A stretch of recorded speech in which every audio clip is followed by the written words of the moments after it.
What's up guys, I hope you're all doing well today. Welcome back to another Awaken Chaos Era video.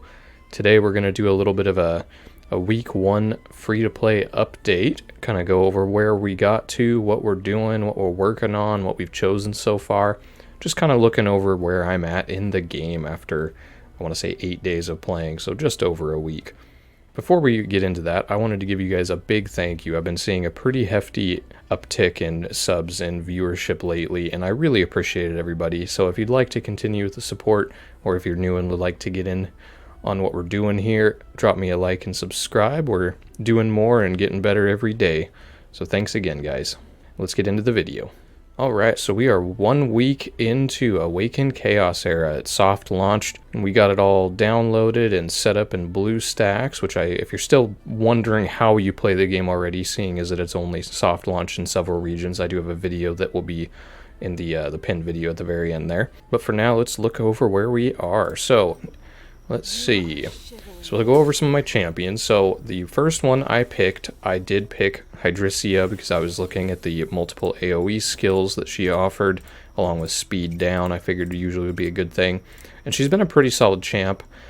Being a little further in, I kind of wish I had chosen a support, but she has been really solid as far as damage and carrying me through a lot of the campaign when, you know, you don't get the wrong affinity matchup. So she's been a really good carry in the damage department. And then, let's see what else we got here. So my polls across playing have gotten me Zatlux, who's been a really awesome damage dealer. He's got some pretty fun abilities. His ult is a really good time. You end up killing one and he just bounces around and takes out everybody else. So he's been another really good damage dealer that since I've got him to 60, he's been a really good one there too. And so far, those are my two only 60s, the Hydricia and Zatlux.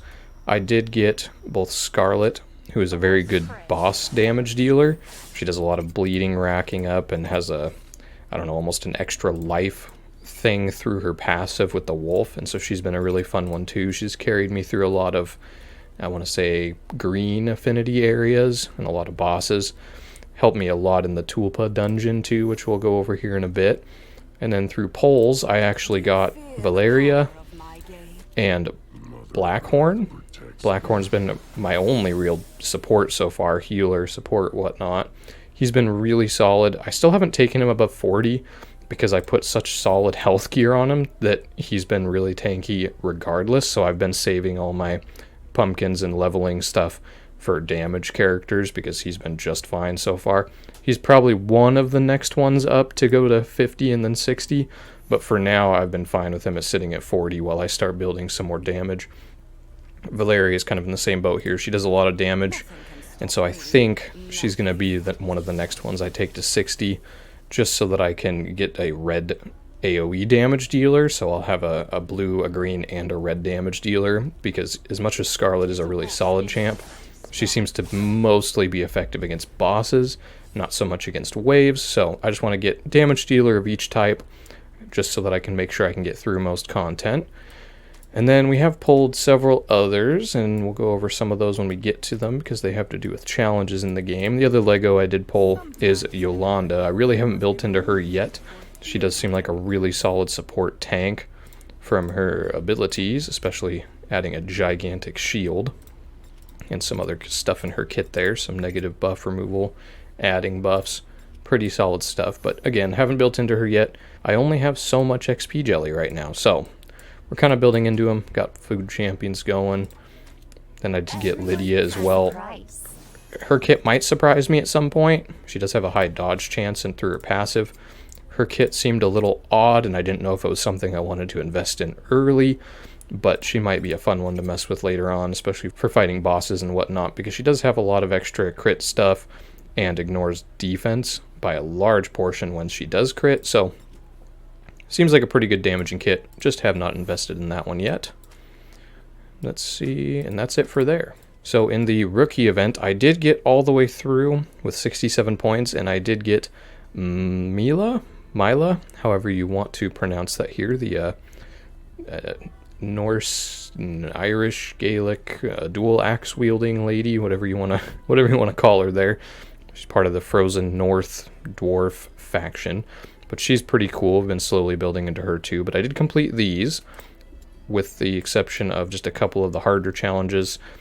Floor 50. I was working on this one in the Void Tower, but I believe it reset, oddly enough. So I haven't made it 250 and cleared it yet, but that is one I'm working on. Haven't synthesized a hero. Really wasn't anyone in there I was too interested in right off the bat, so I haven't worried about that very much. But as you can see, all the early days up to 5, I've done all of it. And then the day 7 has a lot of just overtime. 4 heroes to glyph tier 4. Bunch of 6-star gear. Still working on that one. Adventure stages on hard. We're beating the whole campaign on hard. We haven't quite done that yet.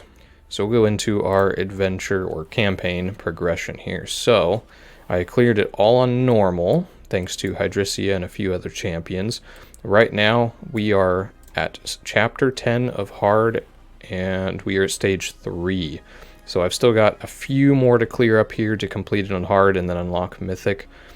But we are getting close. I'm pretty sure within the next day or two I should be able to clear the rest of this and unlock the mythic mode, which I'm really interested to see what mythic mode has to offer, because even in hard mode I did notice a big difference in the amount of XP jelly and rewards you get. So I'm really excited to see what mythic mode has to offer.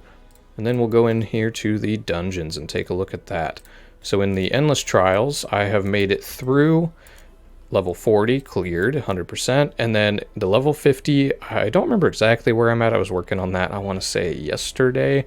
I have not beat it, but I want to say I'm at stage 2 of the 3, so I'm working my way through it, but I've still got some time. So I should clear that up in the next day or two as well. I don't think I'm quite ready for the level 61, seeing as that I only have the 2 6-stars, but we're working towards that. Void Tower, since the whatever that reset was, I'm at floor level 36 for some of those overall progression challenges. I actually did all of these today, I want to say, because I realized it had reset. So I'm pretty sure we'll be able to clear normal without too much trouble, because even at floor 36, they're being super easy right now. Nothing too challenging there. In No Man's Land, which is the dungeons you farm in order to get the materials for upgrading characters' abilities, we're doing pretty well here. So Bane Wraith, we are only at 7, though now that I have another fire character that is, I want to say she's at 50, so I've got a little bit stronger fire team, and I've got a green, so I don't have to use weak affinity. I should be able to clear stage 7 here. Flame Lizard, we cleared stage 7, so now we can do stage 8, but I believe I'm still farming in stage 7. Same thing with the Wrathful Flood, the blue one. We're cleared stage 7, can do stage 8, but I still farm in stage 7 because it ramps up in difficulty pretty quickly at stage 7. I'm noticing that between all the dungeons is stage 7 is where it really starts getting challenging, and you really can't get away with a lot of level 40 and even some 50 characters. You really need to be making the push for the level 60s.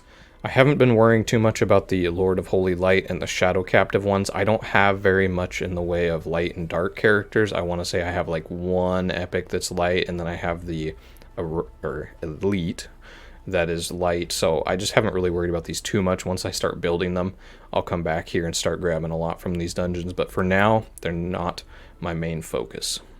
And this is where it's fun. So Arcane Dominator.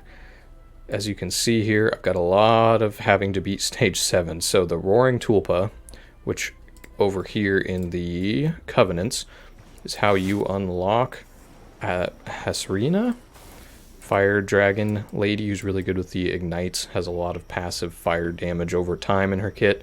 I really wanted to collect her, so I've been working really hard to beat that stage 7 Tulpa dungeon, because it can be quite challenging. The overshield he puts on himself and then pops for, I want to say it's like 17,000 damage on everybody if you don't break it in time.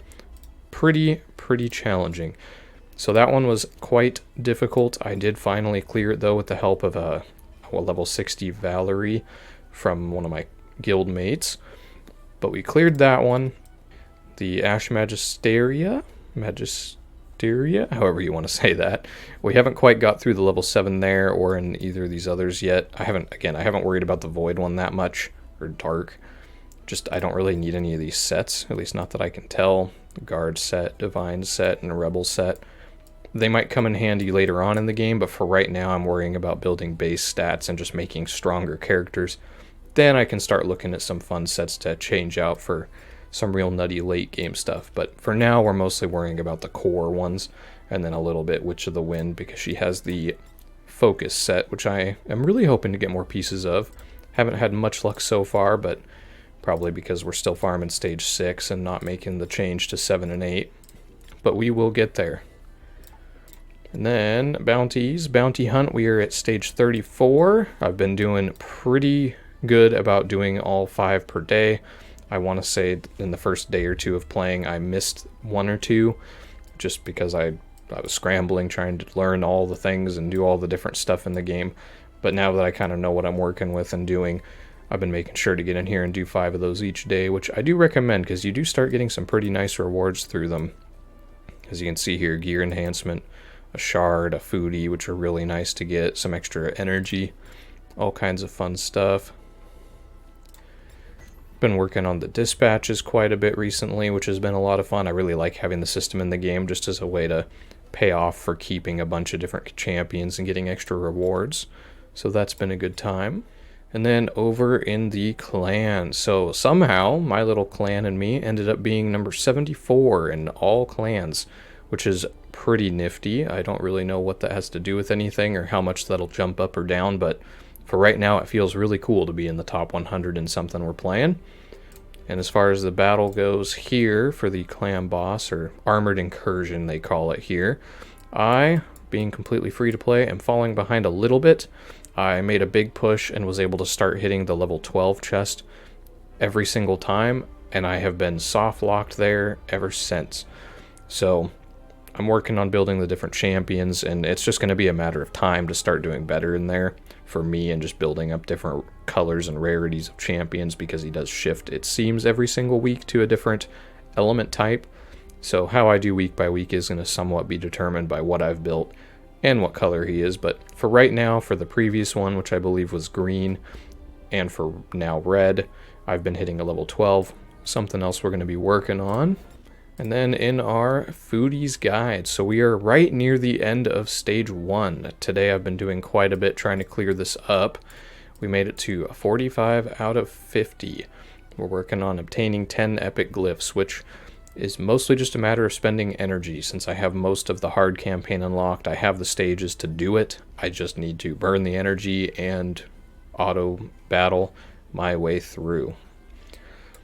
And then we've got to complete 5 arena battles, nice and easy. Hit floor 40, which, if you remember, we're pretty close to 40 already, so that will be pretty easy.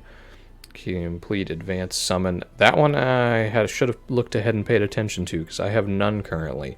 So I'll either have to burn the gems or just wait and collect other things, but we'll see how far I get. And then clear No Man's Land dungeon 5 times, super easy.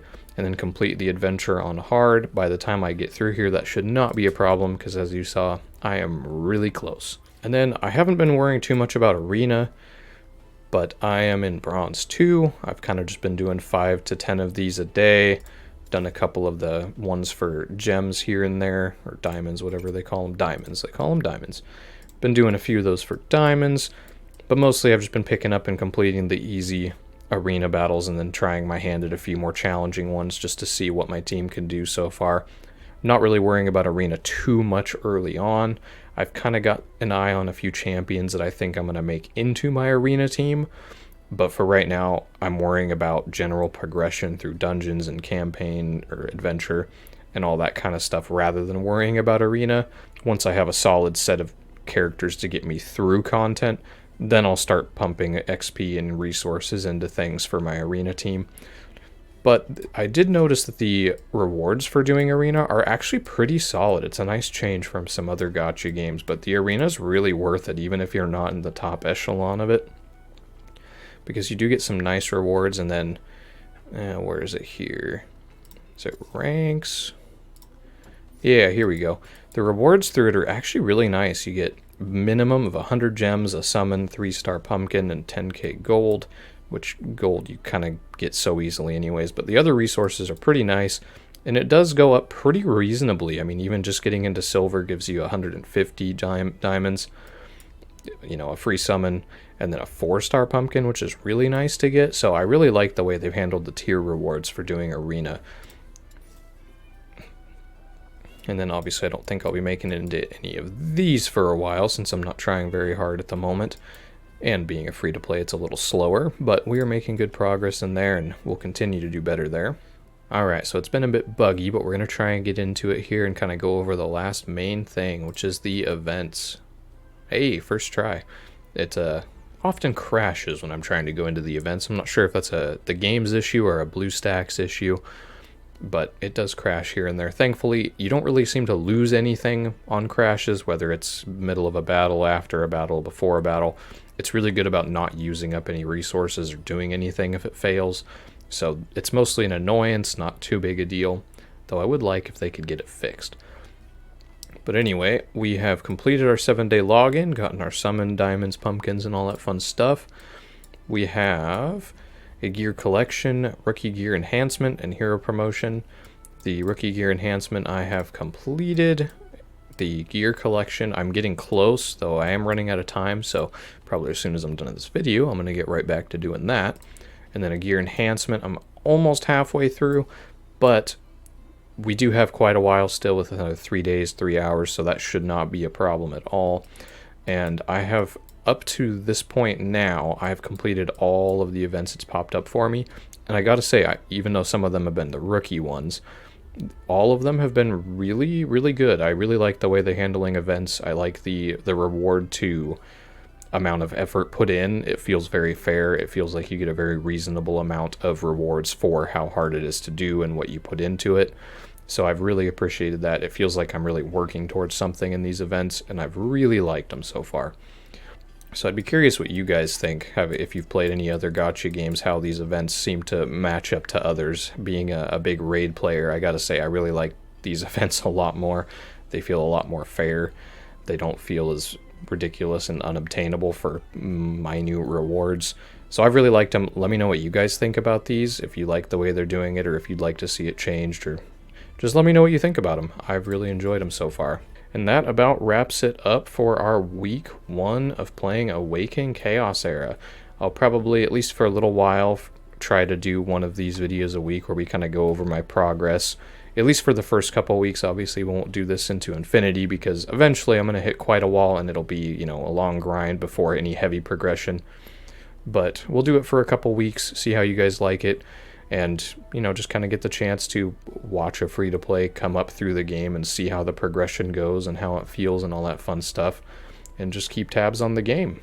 So thanks for watching, guys. I hope you have a good rest of your day, and I will see you next time. Bye.